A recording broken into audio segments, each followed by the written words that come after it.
مرد کے لیے عورت کے اندر کشش ہے، عورت کے جسم میں کشش ہے، اور عورت کسی بھی حال میں ہو، کسی بھی عمر میں ہو، کسی بھی کیفیت میں ہو، امیر ہو، غریب ہو، بنی ٹھنی ہوئی ہو یا نہ ہو، مرد کی فطرت ایسے ہے، مرد کی بناوٹ ایسے ہے، ڈھانچہ ایسے ہے مرد کا کہ عورت ہر صورت میں مرد کے لیے پرکشش ہے، لیکن مرد ہر صورت میں نہیں ہے پرکشش عورت کے لیے۔ جس طرح مرد کی ساری دلچسپی عورت میں ہے، آپ نے سڑکوں پہ دیکھا ہوگا، بارہا دیکھا ہوگا، خود تجربہ بھی کیا ہوگا، دوسروں کو بھی دیکھا ہوگا کہ اگر ایک عورت بے حجاب گزر رہی ہو تو سارے مرد اس کو دیکھتے ہیں، جماعت کے ساتھ نیت کر کے باقاعدہ اس کو نگاہ کریں گے۔ اتنے ہی مرد بھی مارکیٹ میں، بازار میں گھوم رہے ہیں، لیکن وہ عورتیں ان سب مردوں کو نہیں دیکھتی۔ عورت کی بھی در حقیقت کشش اپنے ہی وجود میں ہے، مرد کی کشش بھی عورت کے وجود میں ہے۔ عورت بھی خود کو پسند کرتی ہے، مرد کو نہیں کرتی، مرد بھی عورت کو پسند کرتا ہے، دونوں ایک ہی چیز کو پسند کرتے ہیں۔ اور یہ آپ روزانہ دیکھتے ہیں، اس کو آپ تجربہ کرتے ہیں کہ ہر مرد ضرور اپنے اوپر لازم سمجھتا ہے عورت کو دیکھنا۔ بے شک وہ کہتا ہے میں نے غلط نگاہوں سے نہیں دیکھا، لیکن دیکھا تو ہے نا۔ اور یوں نہیں کہ کوئی بہت عجیب کام کر رہا ہے، یہ عورت کے، مرد کے اندر یہ چیز ہے، اس کے طبیعت کے اندر ہے یہ چیز، لیکن عورت ضروری نہیں سمجھتی مرد کو دیکھے۔ یا اگر عورت بے حجاب ہو، مرد منہ نہیں موڑتا، مرد اگر بے حجاب ننگا جا رہا ہو تو ساری عورتیں منہ موڑ لیتی ہیں، حتیٰ وہ جو بے حجاب ہیں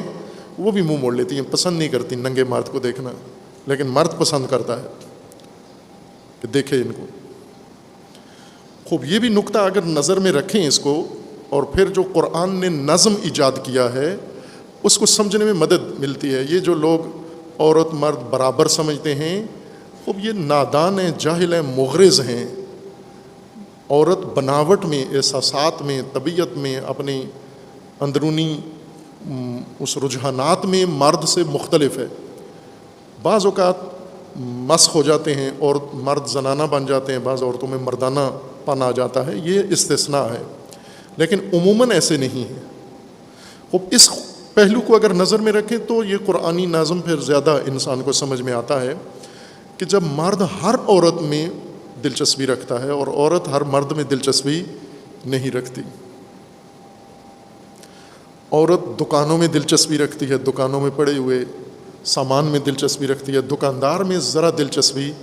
نہیں رکھتی، گاڑی میں دلچسپی رکھتی ہے، ڈرائیور کو بالکل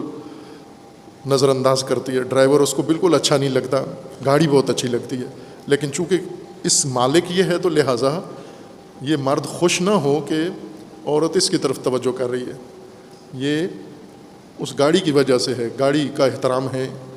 جو تجھے مل رہا ہے۔ یہ تجرباتی بات ہے،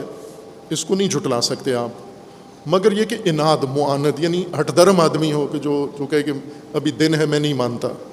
وہ ظاہر ہے اس کو نہیں منوایا جا سکتا۔ چمگادڑ کو نہیں منوایا جا سکتا کہ ابھی دن ہے، ابھی سورج ہے، ابھی روشنی ہے، تو تھکنے کی ضرورت بھی نہیں ہے۔ رسول اللہ کو بھی اللہ نے فرمایا تھا کہ چھوڑ دو، سواء علیہم اانذرتہم ام لم تنذرہم لا یؤمنون، ختم اللہ علی قلوبہم۔ اناد اور الحاد یہ ہٹ درمی ہے، انہیں نہیں منایا جا سکتا، سمجھایا نہیں جا سکتا، لیکن یہ ایک اپنی جگہ حقیقت ہے۔ یہ خوب اگر اس حقیقت کے تناظر میں دیکھیں تو گھریلو ڈسپلن یہ ہے کہ النساء حرث لکم، عورتوں کو نہیں کہا گیا کہ مرد تمہاری کھیتیاں ہیں، عورتوں کی کھیتیاں کیا ہیں؟ مارکیٹیں، اشیاء، زیورات، وہ ان کی کھیتیاں ہیں۔ چونکہ عورت کا دماغ دن رات اسی میں رہتا ہے، لیکن مرد کا دماغ سارا عورت میں رہتا ہے، وہ کسی بھی کام میں مصروف ہو، وہ دل کے اس کے اندر اگر کھول کے دیکھیں تو اندر